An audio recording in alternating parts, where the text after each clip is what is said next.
Do ta citojmë vetëm fetvat e hoxhallarëve të hanefive, të cilat kanë folur mbi çështjen e vitit të ri. Nëse çështja është shumë e rrezikshme, nuk ka as alkool, as zina, as derr. Mi tha njanit çka ha derr, të boft mirë. Kanë thënë dietarët e ban gjunajin e madh. Mi tha ati çka pi raki, boft mirë, ban gjuna. Mi tha ati çka ban zina, të boft mirë, ban gjuna. Me tha ati çka vret njeri pa hak, ha, e vrapsh me të mirë, bravo të koft, pirrolla qoft, ban gjuna. Kanë thënë dietarët, ketë këto bashk zvin të gjunahi kur i thua atina urimet qoft festa. A e kuptën sa e madhe është kjo punë?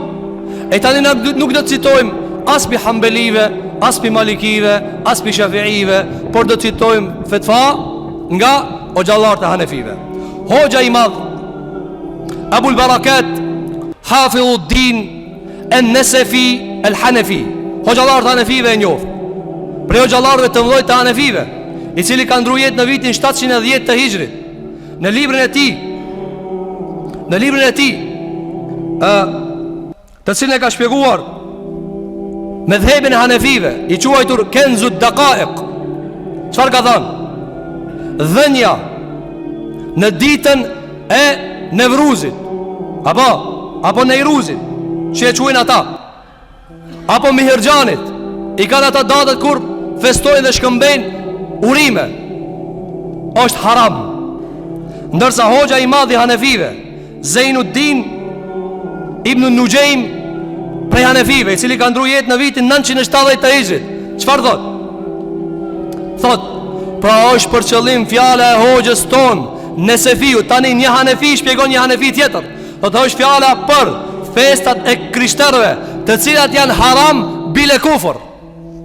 Ndërsa një hoxh më i vjetër i hanefive, i cili quhet Ahmed ibn Hafs el-Hanefi, i cili ka ndruar jetë në vitin 217 të Hijrit, pra ka qenë nga Ebu Hanifës rahmetullahi alejh. Çfarë ka thënë?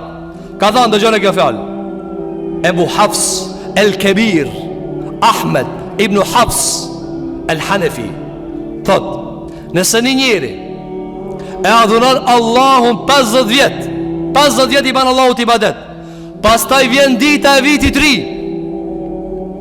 dhe ja jep një paganit apo një jo muslimanit një hedije, apo ja jep një vez,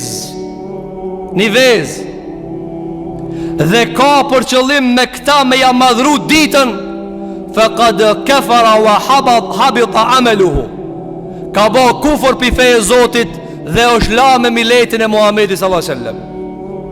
Këto nuk janë citate të hoxhallarëve që jetojnë sot, po janë hoxhallarë që të kanë ndek para 1000 vjetëve.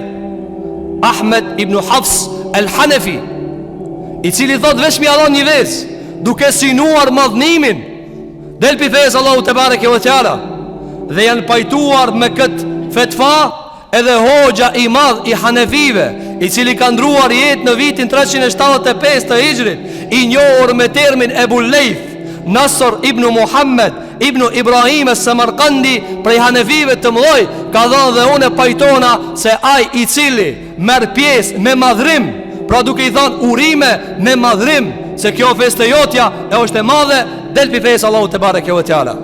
Madje kanë dhënë dietarët e muslimanëve, nuk kemi gjetë fetva më të repta dhe më të certa për urimet e të tjerëve nga ana e muslimanit se sa fetva e hanefive. Unë e di se ftofta, po këtë oftoft, por se ma ftoft është me hup imanin, sepse ki ftoft që në gjenem, i cili zbahat. Andaj të mësojmë fejën tonë të fejën e Zotit tonë të bareke ve teala, dhe mos të neglizhojna, nga se nuk ka kapital për ty si musliman ma shumë se sa me rujt imanin tanë. A ka diçka më të madhe se sa me rujt fejën e Zotit Gjellë Gjellalu? Mu akuzu për lavirlëk, mu akuzu për rakigji, me të akuzu për hajdut, me të akuzu për vrasës, me të akuzu për kamatar, nuk ka me ranë se sa me rezikue imanin, dinin, islamin. Ne e luspi Allahun te bareke ve teala që Allahu t'i drejton shoqëritë e muslimanëve, t'i kthen Allahu në fenë vet, t'i kthen Allahu Gjellë Gjellalu në Kur'an, t'i t'i kthen në sunetin e pejgamberit ton sallallahu alaihi wasallam, t'i kthen në imamat e mëdhej të muslimanëve, në mëdhëbin e Hanefive, në mëdhëbin e Shafiive, në mëdhëbin e Malikive, në mëdhëbin e Hambelive, imamat pishtar të muslimanëve, të cilët e kanë ruajtur me prezisitetin më të madh fenë e Zotit te bareke ve teala.